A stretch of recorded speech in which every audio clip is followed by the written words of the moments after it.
নাটুর অবস্থা দেখো, নাটুকে হসপিটালে ভর্তি করতে হচ্ছে। বড় মামা যথারীতি অবশেষে নাটুর একটা হাত ভেঙে দিয়েছে, নাটুকে হসপিটালে অ্যাডমিট করতে হচ্ছে এবং নাটু হয়তো বাড়ি ফিরবে 28শে ডিসেম্বর, 28 ডিসেম্বর নাটু বাড়ি ফিরবে। তো গুরুজির একটু দুঃখ, কাব্যকে একা নিয়ে গুরুজিকে থাকতে হবে। সেই বড় মামা নাটুর হাতটা খেয়ে কি তোমরা আমার দিকে তাকাচ্ছ কি? ও যেমন দোষ, ও যেমন মামা শ্বশুরদের মুখের মধ্যে যাওয়ার স্বভাব ঠিক হয়েছে ওর। কি আর বলবো বলো, সারাক্ষণ মামা শ্বশুরদের দিকে যাবে, দিয়েছে হাত কামড়ে একেবারে। এক ফোঁটা একটু ছেলের দিকে নজর নেই, স্বামীর দিকে নজর নেই, শাশুড়িটা খেটে খেটে জ্বরের মধ্যে মরছে, শাশুড়ির দিকে নজর নেই। কি বলবো বলতে পারো তোমরা? কি বলবো? আরে তুই কি দেখছিস পপকর্ন দাদা ওখান থেকে? আরে দেখো দেখো বড় মামাকে দেখো, অসভ্যটাকে দেখো, অসভ্যটাকে, মানে অসভ্য, চরম অসভ্য। আর ওদিকে দেখো গর্বকে দেখো, আর গনছা দাদা যেন কিছু বোঝে না, এই যে ছোট মামা এসছে আর এক অসভ্য। দেখছো দেখো, যে এই যেন এমন করছে যে হ্যাঁ রে দাও তোজু দাদা ভাই, তুই নাটুকে হাতটা খেয়ে নিলি, বললি না তো নাটু তো আমার প্রিয় ছিল।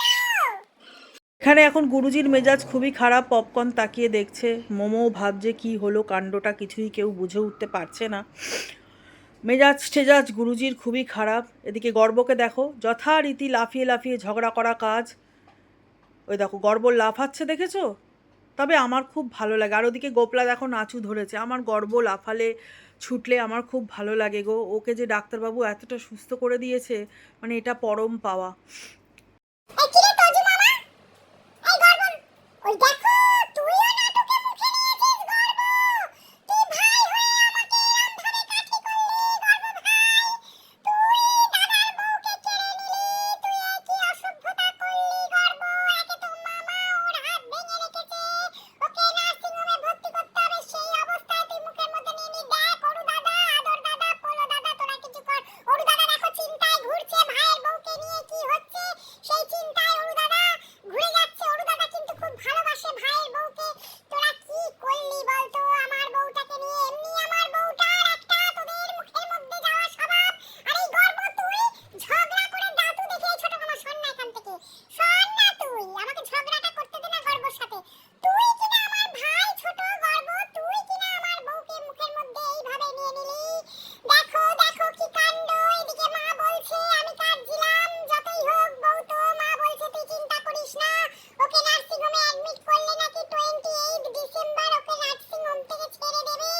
তো সেই নাকি মাম্মাম যখন বলছে, মায়ের উপর তো আমার বিশাল ভরসা, আমি সেইটাই দেখছি। আর এদিকে দেখো এই অসভ্যগুলো, আর বনসা দাদা মাথা নিচু করে দাঁড়িয়ে আছে, ও বেচারা লজ্জায় তাকাতে পারছে না, ও ভাবছে এ কি অসভ্যতা। ওই দেখো দেখো ছোট মামাকে দেখো, গর্বকে মারছে। এই একটা কাজের কাজ করেছিস, আমার বউকে আজকে মুখের মধ্যে নিয়েছে, তুই যে ওকে একটা চড় মেরেছিস, সেটা তুই একদম ঠিক কাজ করেছিস ছোট মামা।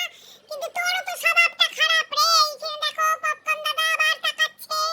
আমি কি বলি, আমার আর ভালো লাগছে না গো, বড় একা একা। ওই দেখো টাকা টাকা টাকা একটা গান জুড়লাম দুঃখের, ও চলে গেল ওখানে লাফাতে।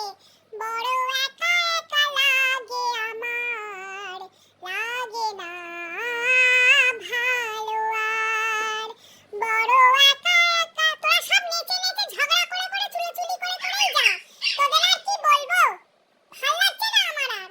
বুঝতেই পারছো গল্পর আজকে মেজাজ টেজাজ খুবই খারাপ। গনসা এদিকে কোথায় নাকু ডাকবে বুঝতে পারছে না। গর্ব তাকাচ্ছে, একটু ভাইয়ের বউকে লোভে পড়ে নিয়ে নিয়েছে। দিদিভাই হঠাৎ দরজা খুলেছে, বেরিয়ে গেল দুজনে। এই সবই চলছে।